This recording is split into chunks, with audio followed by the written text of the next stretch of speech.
Hello welcome back. നമുക്ക് ബ്രേക്ക്ഫാസ്റ്റിനോ ഡിന്നറിനോ ഒക്കെ ചപ്പാത്തിയുടെ കൂടെയോ അപ്പത്തിൻ്റെ കൂടെയൊക്കെ കഴിക്കാൻ പറ്റുന്ന നല്ലൊരു മുട്ടക്കറിയാണ് ഇന്ന് നിങ്ങൾക്ക് ഷെയർ ചെയ്യുന്നത്. അപ്പോൾ അത് എങ്ങനെയാണെന്നുള്ളത് നമുക്ക് വീഡിയോ കാണാം. എൻ്റെ വീഡിയോ ആദ്യമായിട്ടാണ് കാണുന്നവരുണ്ടെങ്കിൽ നിങ്ങൾക്ക് ഇഷ്ടമായിട്ടുണ്ടെങ്കിൽ ഒന്ന് ലൈക്ക് ചെയ്യാനും സബ്സ്ക്രൈബ് ചെയ്യാനും സപ്പോർട്ട് ചെയ്യാനൊന്നും മറക്കരുത്. അപ്പോൾ ഇതാ ഒരു പാനിലേക്ക് ഒരു 2 ടേബിൾ സ്പൂൺ എണ്ണ ഒഴിച്ചു കൊടുത്തിട്ടുണ്ട്. ഇതിലേക്ക് ഒരു 3 സവാള ഒന്ന് ചെറുതായിട്ട് സ്ലൈസ് ചെയ്ത് എടുത്തിട്ടുള്ളതാണ്. അത് ഇതാ ഇതിലേക്കൊന്ന് ഇട്ട് കൊടുക്കാം.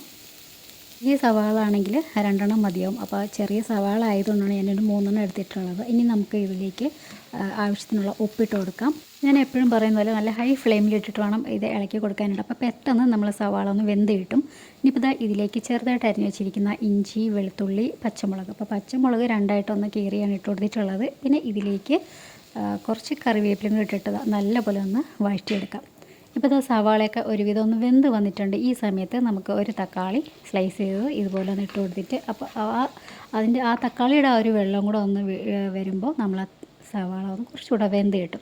അപ്പോൾ ഈ ഒരു സമയത്ത് മുട്ടക്കറിയുടെ കൂടെ ഞാൻ ചപ്പാത്തിയാണ് എടുത്തിട്ടുള്ളത്. അപ്പോൾ ചപ്പാത്തിയുടെ മാവ് ഞാൻ കുഴച്ച് വെച്ചിട്ടുണ്ടായിരുന്നു. അത് പരത്തിക്കൊണ്ടിരിക്കുകയാണ്.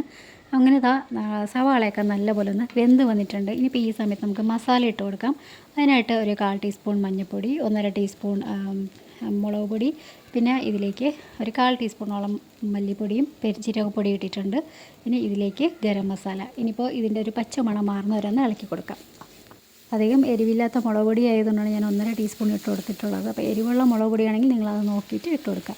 ഇനിയിപ്പോൾ ഇതിലേക്ക് ആവശ്യത്തിനുള്ള വെള്ളം, അതായത് നല്ല തിളപ്പിച്ച വെള്ളം തന്നെ ഒഴിച്ചു കൊടുക്കുക. നിങ്ങൾക്ക് ഗ്രേവി എത്രയാണോ വേണ്ടത് അതനുസരിച്ച് ഒഴിച്ചു കൊടുത്താൽ മതി. അപ്പോൾ ആദ്യം ഒന്ന് ഒഴിക്കുന്ന ഒരു സമയത്ത് കുറച്ച് വെള്ളം കൂടുതൽ തന്നെ ഒഴിച്ചു കൊടുക്കുക. കാരണം നമ്മൾ മുട്ട ഇനി പൊട്ടിച്ചൊഴിക്കുന്ന സമയത്ത് തീരെ നല്ല ലോ ഫ്ലെയിമിലിട്ടിട്ട് വേണം നമ്മൾ ഇത് വേവിച്ചെടുക്കാനായിട്ട്. അപ്പോൾ ആ ഒരു കറി ഒന്ന് വറ്റിപ്പോവും. അപ്പോൾ അതുകൊണ്ട് കുറച്ച് കൂടുതൽ ആദ്യം ഒഴിക്കുന്ന സമയത്ത് വെള്ളം ഒഴിച്ചു കൊടുക്കുക. ഇനിയിപ്പോൾ മുട്ട ഇതിലേക്ക് പൊട്ടിച്ചൊഴിച്ച് കൊടുത്തിട്ടുണ്ട്. അപ്പോൾ ഞാനൊരു 3 മുട്ടയാണ് എടുത്തിട്ടുള്ളത്.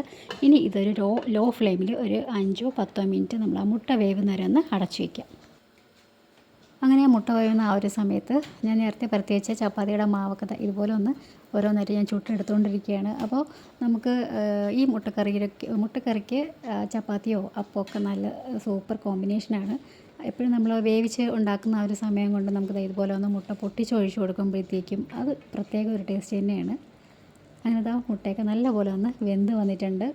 ഇപ്പോൾ ഗ്രേവിയൊക്കെ ഒന്ന് വറ്റി, കറിയൊക്കെ ഒന്ന് ചെറുതായിട്ടൊന്ന് കട്ടിയായിട്ട് വന്നിട്ടുണ്ട്. അപ്പോൾ ഈ സമയത്ത് ഞാൻ കുറച്ച് മല്ലിയില ഇട്ട് കൊടുത്തിട്ടുണ്ട്. പിന്നെ വീഡിയോയ്ക്ക് കുറച്ച് ഭംഗി കിട്ടാൻ വേണ്ടിയിട്ട് കുറച്ച് മുളക് പൊടി ഇതിൻ്റെ മുകളിലേക്കൊന്ന് ഇട്ട് കൊടുത്തിട്ടുണ്ട്. അപ്പോൾ നിങ്ങൾ ഉറപ്പായിട്ടും ട്രൈ ചെയ്ത് നോക്കണം. നിങ്ങൾക്ക് എന്തായാലും ഇഷ്ടപ്പെടും. പിന്നെ വീഡിയോ ഇഷ്ടമായിട്ടുണ്ടെങ്കിൽ ലൈക്ക് ചെയ്യാനും സബ്സ്ക്രൈബ് ചെയ്യാനും സപ്പോർട്ട് ചെയ്യാനും മറക്കരുത്. അപ്പോൾ അടുത്ത വീഡിയോ ആയിട്ട് വരുന്നവരേക്കും മാസലാമ.